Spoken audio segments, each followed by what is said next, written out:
Assalamualaikum warahmatullahi wabarakatuh. Dr. Dewi Cahyawati Abdullah Notutura Channel Setia Pancamarga Palu.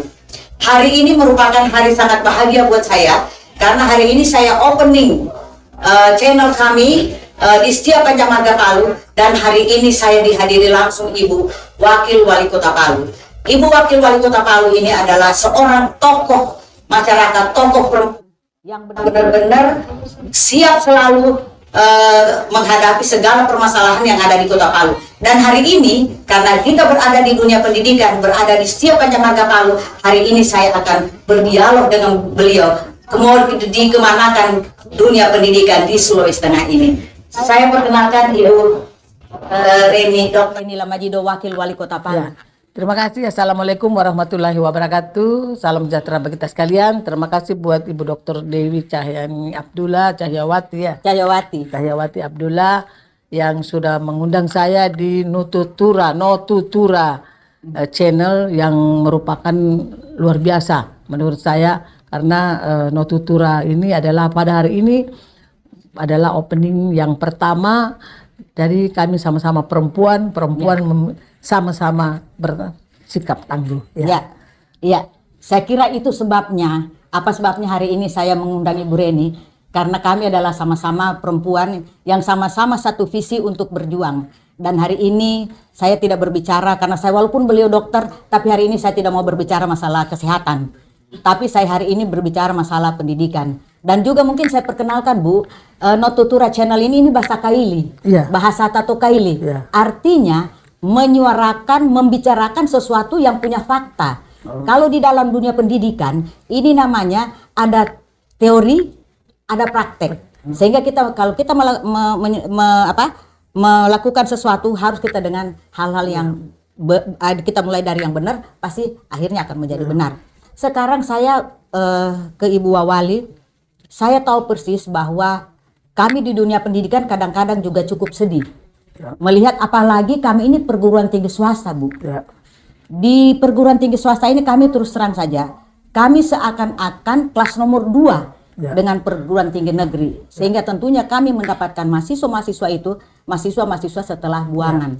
Tetapi saya juga punya harapan kepada pemerintah daerah ke depan, bagaimana persoalan ini bisa mensejajarkan, atau paling tidak mensejajarkan, paling tidak bagaimana perguruan tinggi swasta yang ada di Kota Palu ini juga bisa sama dengan perguruan negeri yang ada di Kota Palu ini. Terima kasih. Jadi insya Allah kita pemerintah sebenarnya itu wajib juga, karena masalah pendidikan kesehatan itu adalah merupakan kewajiban kita sebagai warga negara Indonesia untuk melakukan intervensi. Pemerintah harus mengintervensi. Jadi menurut saya solusinya, walaupun pendidikan swasta untuk perguruan tinggi, kalau memang orang tuanya tidak mampu, itu bisa dibiayai oleh pemerintah. Tetapi mungkin ada prosedur yang harus dilewati. Misalnya masuk dalam DTKS, menjadi data terpadu kesejahteraan sosial. Kemudian ada juga mungkin persyaratan-persyaratan MOU antara pemerintah dengan perguruan tinggi yang bekerja sama, supaya ketika nanti ada pemeriksaan dari BPK, evaluasi BPK, kita juga tidak salah. Jadi seperti itu. Iya benar. Dan alhamdulillah kami baru beberapa minggu lalu, karena ada salah satu yang namanya sekarang Bu, KKN tematik. KKN tematik itu bukan KKN yang sudah bisa yang namanya magang. Jadi yang magang di Kota Palu itu kemarin alhamdulillah kita sudah ada MOU masih untuk magang, tapi harapan ke depan mudah-mudahan, karena begini Bu, di Kota Palu ini kami merasakan bahwa terus terang saja tingkat kemampuan membayar itu sangat rendah, sehingga termasuk juga sekolah kami, karena kita juga didirikan anak-anak veteran, jadi memang kami juga selalu menyesuaikan dengan kondisional ekonomi. Tetapi bukan berarti kita tidak membutuhkan juga hal-hal yang tingkat operasionalnya. Nah sekarang saya melihat lagi Bu, bukan persoalan itu lagi. Kami ada lagi persoalan saat ini ada sekitar 4.300 itu anak-anak SMA putus sekolah. Nah bagaimana harapan kami di perguruan tinggi untuk mereka itu akan masuk kalau mereka sekarang putus sekolah, kira-kira ke depan Ibu bagaimana langkah-langkah yang harus dilakukan? Iya, yang pertama itu tentu kalau dia putus sekolah, kita upayakan dia kalau dia tidak mau kuliah, kita carikan pekerjaan. Ya, jadi dengan membuat suatu bursa, misalnya bursa kerja, di mana tempat-tempat bekerja yang bisa dia dapatkan. Kemudian yang tentu kita harus bersaing dia secara berimbang, jangan sampai kita mau masukkan kerja tapi dia tidak punya sertifikasi yang dibutuhkan oleh perusahaan yang dimaksud. Tapi kalau dia mau kuliah, maka itu wajib hukumnya pemerintah itu membiayai anak itu untuk kuliah. Jadi bagaimana prosedurnya seperti tadi itu yang saya bilang, tentu ada MOU, tentu ada latar belakang DTKS macam-macam. Jadi sehingga nanti kalau ada pemeriksaan BPK, ada pemeriksaan BPKP, kita aman. Jadi semua itu yang harus kita ikuti. Ada prosedur yang kita lalui dan kriteria-kriteria. Jadi saya kalau berbicara tentang putus sekolah, saya kira apa yang disampaikan Ibu Wawali tadi sudah cukup jelas. Tetapi ada lagi permasalahan. Apabila Ibu ke depan berada pada posisi lebih di atas dari ini sebagai wakil gubernur, yang persoalan itu adalah juga kepala desa. Skill tingkat kualitas kepala desa. Hari ini setiap pancamarga itu kami menyalahkan kepala desa, Bu. Kepala desa, karena kami tahu persis, artinya kami dari pihak akademisi juga ikut prihatin melihat persoalan. Kenapa banyak kepala desa ditangkap? Kenapa kepala desa bermasalah?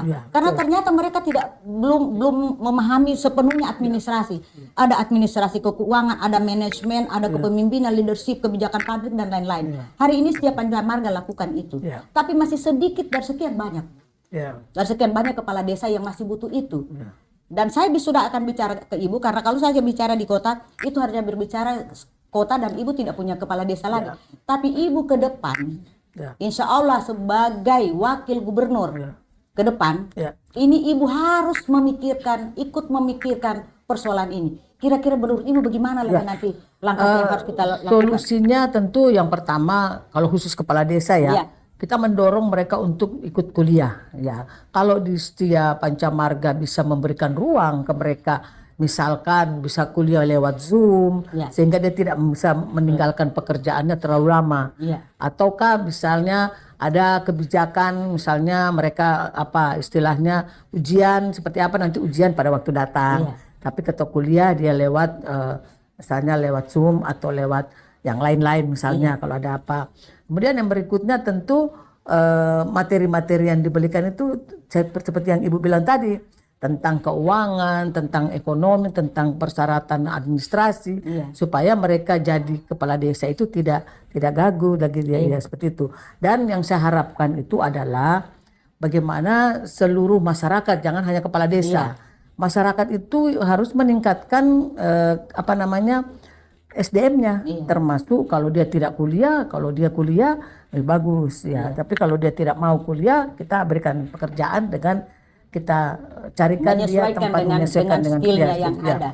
Kalau khusus kepala desa kita akan mendorong mereka untuk melakukan kuliah untuk menambah ilmu pengetahuan. Kalau dia hanya S1, kita dorong dia jadi S2 supaya kenapa? Ketika dia punya keilmuan yang ada, otomatis rasa psikologisnya itu dia akan lebih istilahnya lebih percaya diri bahwa ternyata saya ini mampu, dan mudah-mudahan ke depan seperti itu Dan kalau misalnya persoalan pembiayaan, saya kira kan kepala desa itu bisa membiayai sendiri mereka kecuali mungkin masyarakat yang tidak mampu, itu wajib hukumnya untuk diberikan bantuan oleh pemerintah setempat sesuai dengan kewenangan jadi kewenangan misalnya provinsi kewenangannya apa, kabupaten kewenangannya apa Dan alhamdulillah ada juga sekarang program yang dilakukan oleh kementerian dalam hal ini LDDikti adalah ada yang namanya RPL itu hanya berlaku 3 semester. Jadi dengan sertifikat mereka itu itu kita mengakui mereka sampai 80 SKS sehingga mereka kuliah bisa KKN dan selesai. Tetapi kita tentunya pasti kita menjaga kualitasnya. Jadi seorang Ibu Reni hari ini yang saya tidak bicara tentang kesehatan, saya akan berbicara selain pendidikan, ada juga masalah Bu, masalah ketenaga kerjaan. Masalah apa? Ketenaga kerjaan. Oh, ketenaga kerjaan ya. Saya kira ketenaga kerjaan yang ada di Sulawesi Tengah ini juga masih menjadi momok. Oh ya. Artinya kita berbicara tentang penurunan angka kemiskinan. Ya. Ya. Tetapi di sisi lain ada tingkat pengangguran itu juga tinggi, signifikan seperti itu. Ya. Jadi kira-kira menurut Ibu bagaimana menyetarakan bagaimana kemiskinan ini turun, terus tenaga kerja Ya. itu semakin kita tingkatkan dan juga semakin mendapat peluang. Karena saya begini Bu, saya melihat peluang IKN. Ya. Ya. Mau bagaimana kita punya tenaga kerja ke IKN Bu? Kalau pertama saya mungkin bicara tetap dari pendidikan skillnya. Ya. Yang kedua mereka tidak punya kemampuan networking Ya. untuk ke sana. Saya kira ini Ibu dari sekarang Ibu harus berpikir tentang hal itu Bu. Ya. Yang pertama tentu sebagai pemerintah ya diupayakan itu kita membuka yang namanya bursa kerja. Iya. Jadi ketika dia mau mencari kerja maka dia tidak susah-susah untuk cari kemana-mana. Nah saya insya Allah itu akan menempatkan bursa kerja itu di Nakertrans. Kenapa? Karena di situ adalah tenaga kerja. Nanti mereka akan menemukan persyaratan untuk masuk menjadi pegawai adalah bla bla bla bla.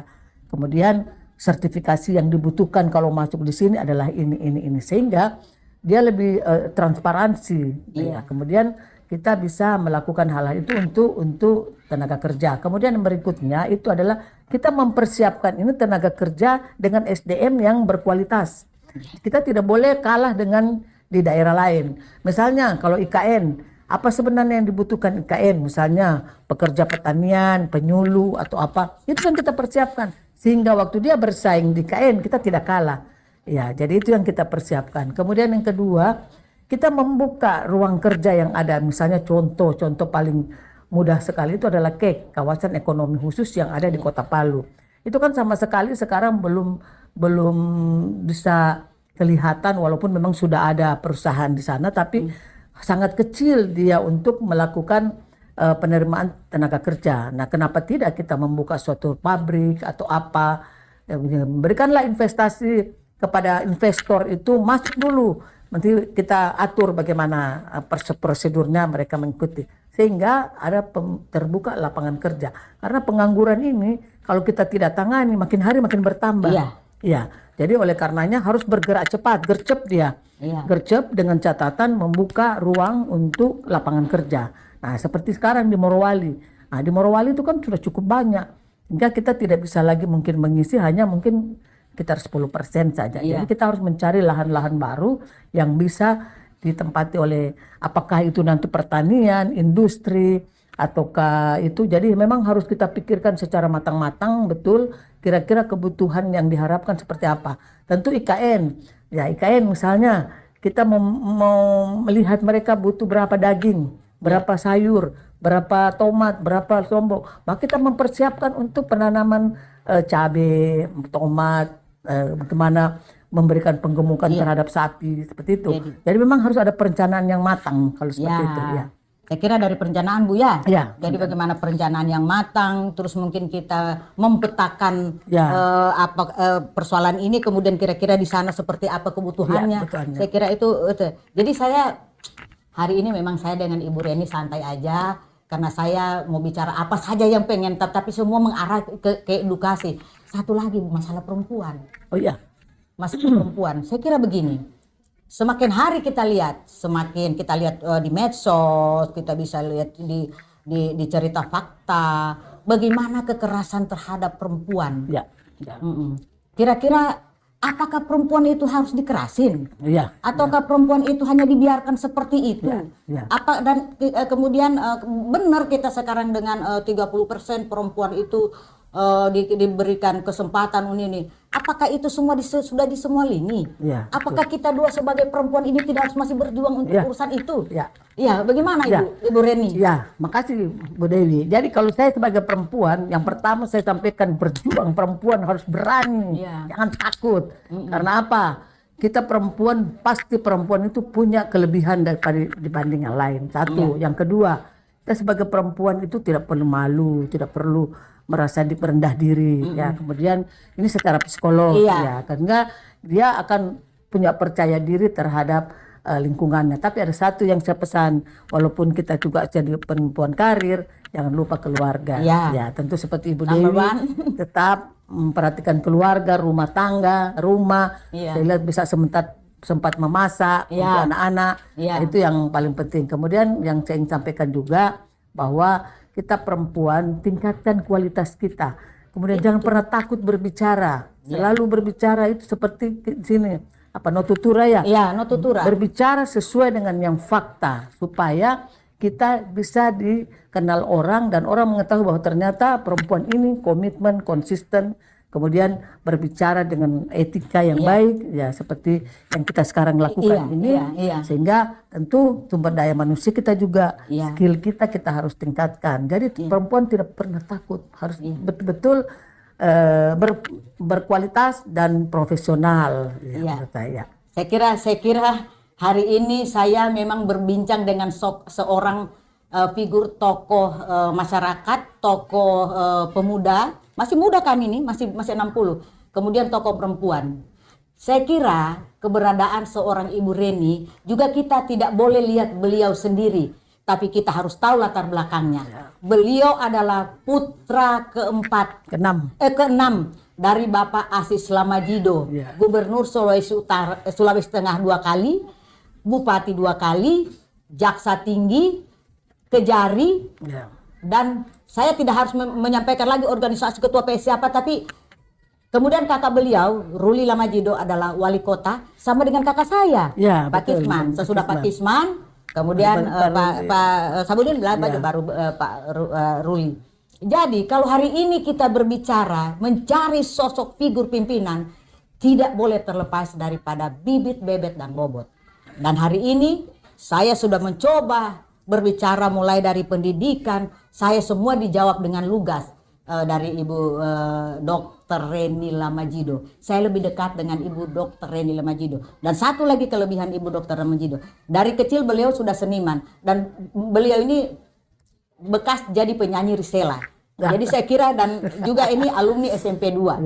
Jadi saya kira masih satu lagi yang saya perlu tanyakan ke Ibu Reni. Bagaimana Ibu melihat kondisi secara keseluruhan? Boleh dong. Apalagi Ibu sekarang berada di ruang akademisi, di kampus. Kita boleh berbicara. Bagaimana Ibu melihat situasi negara kita saat ini? Alhamdulillah kalau saya melihat negara kita aman-aman saja. Adapun politik itu sudah biasa, berbeda pendapat itu biasa. Ada gesekan-gesekan sedikit, itu biasa. Yang penting kita sebagai masyarakat menyikapi hal-hal itu secara positif gitu. Jadi kita tidak menyikapi dengan hoax, kita tidak menyikapi dengan fitnah, tidak. Tapi kita menyikapinya dengan positif dalam arti kata yang penting masyarakat kita yang ada di Indonesia ini bisa mengecap pendidikan, kesehatan, karena itu adalah merupakan kewajiban dari pemerintah untuk menangani. Wow, saya akhirnya harus kehabisan pertanyaan karena semua yang saya sampaikan ke beliau itu beliau sudah jawab. Tetapi saya satu lagi saya pingin untuk Ibu, closing statement Ibu terhadap dunia pendidikan. Komitmen Ibu terhadap dunia pendidikan. Insya Allah kalau saya tetap jadi pemimpin, yang paling saya utamakan adalah pendidikan. Kenapa? Dengan pendidikan kita itu bisa percaya diri. Karena kenapa? Saya juga sudah rasakan, tentu Ibu Dewi sudah rasakan. Tapi seluruh orang juga akan merasakan bahwa tidak ada pendidikan itu, kita tidak bisa abadi dia. Tidak akan pernah berhenti. Tidak mungkin dibilang, oh ini bekas dokter, tidak ada. Dokter itu mungkin Ibu Dokter Dewi itu tidak akan pernah berhenti karena sepanjang masa dia akan disebut terus sebagai Ibu Dokter atau Ibu Dokter, karena itu pendidikan. Kemudian yang berikutnya adalah pendidikan itu sangat penting untuk anak-anak kita. Karena kenapa? Ketika dia lihat orang tuanya berpendidikan, otomatis dia juga akan mengikuti kita untuk berpendidikan. Kemudian yang berikutnya adalah pendidikan itu sangat memberikan kita manfaat di dalam ketika bekerja, terutama kita perempuan. Jangan cuma jadi ibu rumah tangga, tapi jadilah perempuan yang tangguh, hebat. Dan betul-betul bisa bermanfaat untuk keluarga maupun masyarakat. Luar biasa. Saya sendiri biasa cuma saya suruh tepuk tangan. Saya kira hari ini saya sangat luar biasa. Dialog kami yang begitu singkat dan juga merupakan satu kehormatan buat channel Setia Pancamarga Palu, Notutura Setia Pancamarga Palu. Di opening saya dibuka langsung oleh Wakil Wali Kota Palu, idola saya, adik saya, dan juga tokoh perempuan yang harus kita hargai bersama. Amin. Terima kasih. Amin. Ibu Reni. Ya, makasih. Ibu Reni, Dokter Reni. Ya. Semoga jangan orang kali bilang nemo natoba nakaba, kita tetap naria. Pokoknya kita tetap setiap waktu dipanggil siap datang. Notutura channel. Dan juga terima kasih saya kepada beliau hari ini. Beliau menyempatkan diri untuk memberikan kuliah umum kepada seluruh mahasiswa kami di Setia Pancamarga, dan kemudian dihadiri oleh juga umum yang hari ini beliau berkenan memberikan kuliah umum dengan apa namanya tadi kita Bu ininya tantangan untuk generasi muda menuju Indonesia Emas. Saya kira itulah akhir daripada pembicaraan kami. Tabe ya, makasih banyak. Tabe, saya ucapkan terima kasih juga untuk penonton-penonton yang ada di sana. Terima kasih apresiasinya. Wabillahi taufiq wal hidayah. Assalamualaikum warahmatullahi wabarakatuh. Waalaikumsalam warahmatullahi wabarakatuh.